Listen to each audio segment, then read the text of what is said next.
Hello guys, we are back with the explanation of another PgMP scenario. Let me read out the scenario first and then I'm going to explain. The scenario says that you are a program manager for the construction of a large-scale infrastructure program. The sponsor came back from a high-profile steering committee meeting where a critical schedule risk was identified that may impact the program benefits realization. The sponsor is pretty upset about it. What should you do next as a program manager? Let's talk about the key terminologies to focus in this situation.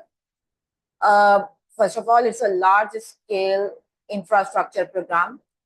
And the sponsor, who is a very key and I would say most important stakeholder in any program, he's upset about the situation because he's just came back from a sharing a meeting where a critical schedule risk was identified. And there's a possibility that this risk may impact the benefits realization of the program. The benefits realization is the ultimate reason why we do program, right? The benefits are the reasons of doing a program. So if benefits are impacted because of some risk, then this is a situation, right, that we may need to deal. So as a program manager, what should you do next? So again, in this situation, there are multiple possible things to do, but you need to answer the situation based on the available 4 choices. Let's check the option choices one by one.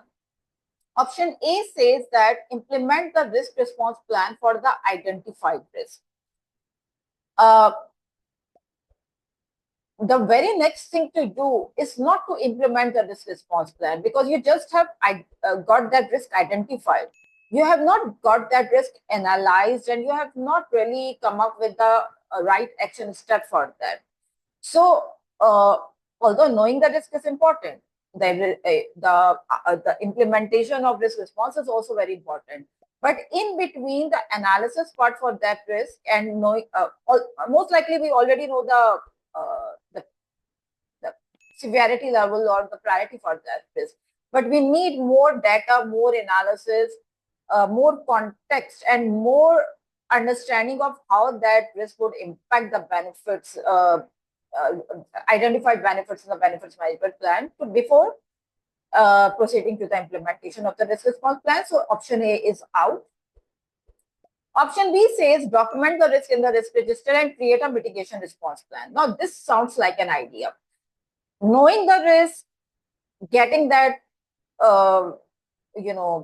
official in the risk register, with an update in the risk register, analyzing the risk with the team members and the relevant stakeholders, coming up with the response plan, allocating the contingencies for the risk, the right budgets for that, assigning the owner, and doing everything which we do in the risk management process.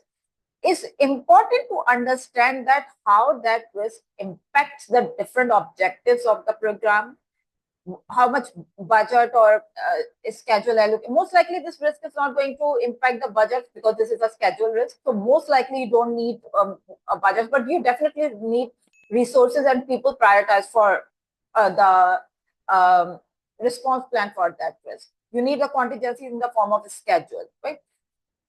You need that visibility, you need that discussion with the right stakeholders. So all of that is covered in the option B. So option B is a very good choice. We are going to keep it.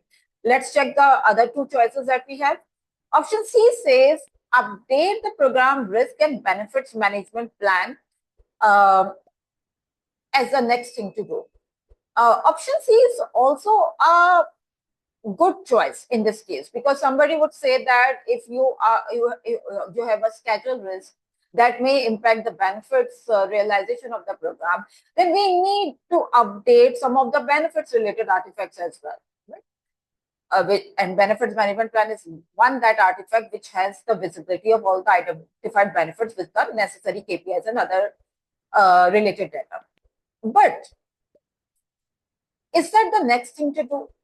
Because even if you need to update the benefits management plan, which is the most likely thing in this situation, you will not be able to do that without having the right context of how this risk hits the program.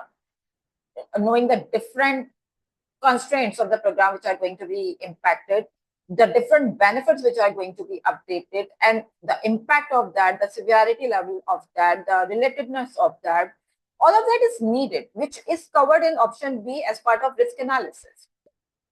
So option C is a thing to do. You may need to update your benefits management plan, and for that reason, maybe risk management plan as well for some contingencies and